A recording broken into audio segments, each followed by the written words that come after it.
Isang mapagpalang araw po muli sa inyong lahat, katiits dyan mula sa Luzon, Visayas, and Mindanao, dyan sa Zamboanga, dyan sa ibang bansa sa Mexico. Muchas gracias, amigo.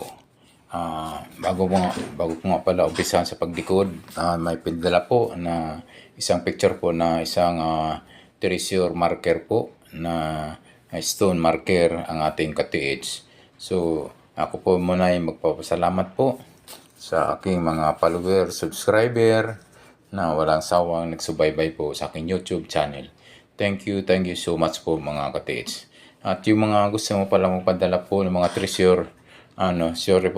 treasure marker, signs and symbols, pwede niyo po ipadala sa aking Facebook page, Alejandro Sanchez. Mayroon po ang profile ko po doon, naka-seed po ko doon, naka-sunglass. Yun po ang pipiliin po dahil napakarami pong Alejandro Sanchez po ang lumalabas doon at hindi ako lang po ang Alejandro Sanchez po. Pwede niyo pong ipadala o isend po doon sa aking Facebook page, Alejandro Sanchez. Ang profile ko po yung may nakasalamin po ako doon, naka-sunglasses. Okay po, maraming salamat po sa inyo mga katiits. Okay po, mga katiits, at mayroon po tayong isang kaibigan na gumagawa ngayon ng gold locator at hindi lang yan, mayroong aurameter and Japanese wand. So ito po ay isang purely Pinoy, isang local made na mayroon yung kanyang gold locator po, ABC gold locator ay mayroon ng history po na 8 treasure item na hits po. Gamit lamang itong gold locator gawa po ni Mr. Rolly Adlawon Look. At yung pinakahuling mga katiits ay 2 gold bar na may tatakpang Burma ang na-hits at gamit lang po ng gold ABS gold locator nito mga katiits dyan sa Davao de Oro mga katiits. So ito po ay paano nyo po makabili. Pwede nyo pong i-PM sa kanyang Facebook page, Mr. Rolly Adlawon Look. At pwede nyo pong ito ay makontak. Pwede nyo pong tawagan sa kanyang mobile number 0926-2632-843. Ulitin ko po, ang kanyang mobile number ay 0926-2632-843 mga katiits. Okay po mga katiits, maraming salamat po. Ako po ay nagpapasalamat po sa mga bagong subscriber ko, mga bagong followers, sa walang sawang pagsubaybay sa aking YouTube channel na more on ay ang aking pong mga tema dito ay decoding po and analyzing sa mga treasure signs, symbols, and marker katiits. Ako po yung mga katiits, atin ang kumpinsa po sa pagdecode ng isang pinadala po ng ating katiits somewhere dyan in Mindanao mga katiits. Ito po ay may napansin po ako isang stone marker po na medyo may kalaitan lamang po at ito ay parang tinusok lamang po. Ito po ay napaka-jackpot, napaka-legit po na stone marker dahil ito po ay isang marker na positive yung items. Marami po nakakuha ng mga items po mga katiits na ganito po ang marker mga katiits. So, para siyang binaon lamang po ng mababaw ng itong bato nito mga katiits na siguro po mga 200 dangka lang mga katiits sa pagkabaon. Pwede niyong ibuwal yan mga katiits at yan ay tingnan niyo po, pwede niyong i-detect po na metal detector or gold locator mga katiits. Ito po mga katiits ay isa pong markers na positive po.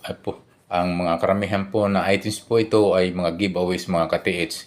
Pwedeng small jar, pwedeng small boxes po ang item po nitong mga ganitong markers. Napakaswerte po ng itong katiits po natin na nagpadala po upang malaman at saan po yung pwede yung items located po.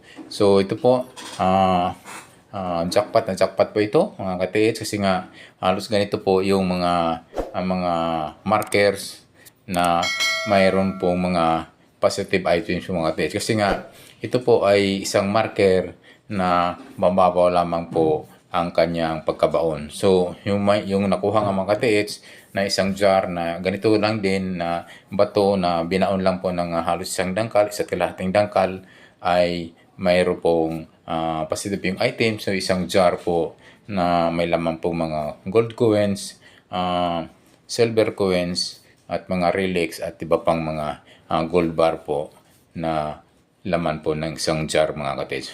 So po mga katiits, may napansin po akong isang box mga katiits. Pwede pong isang small box po ito o pwedeng giveaways po ito mga katiits. At napaganda pong itong markers nito mga katiits ay nabi ko nga sa inyo mga katiits, marami nang nakakuha po ng items nito na ganitong klase, ganitong kaliit na markers. At lalo na ito mga katiits kung malinis pong paligid nito, walang coordinated markers or sign o counter sign na pwedeng pinpoint po sa items mga katiits. So ito po ay isang napakaganda pong jackpot na po ito mga katiits. Dahil ang items ito pwede po dyan sa kinatitirikan po ng bato nito.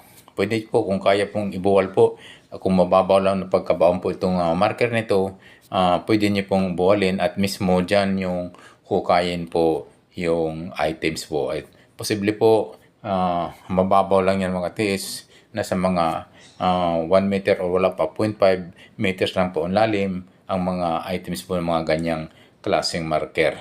Kasi nga marami na po mga katiits na nakakuha niyan na mga giveaways na ganyang mga klaseng markers mga katiits. So ito po mga katiits ay talaga na pong napakaswerte ng ating katiits na nagpapadala nito upang i-decode, i-analyze. So, ito na po. Swerte nyo po na dahil kung ito po yung paligid nito yung napakalinis, walang pwedeng maging coordinated markers o counter sign na pwedeng mag-pinpoint po sa items po mga katiits. So, ito po at tingnan nyo rin po yung medyo naka-list po din ng konti, pointing in between north and east mga katiits. Tingnan nyo rin po yung layo nito ng mga hanggang 1 to hanggang 3 meters. Maka po mayroon pong itong coordinated markers, coordinated symbols. Kung may makapunong kahoy dyan na may guhit o may marka na pwedeng magiging counter sign po mga katiits.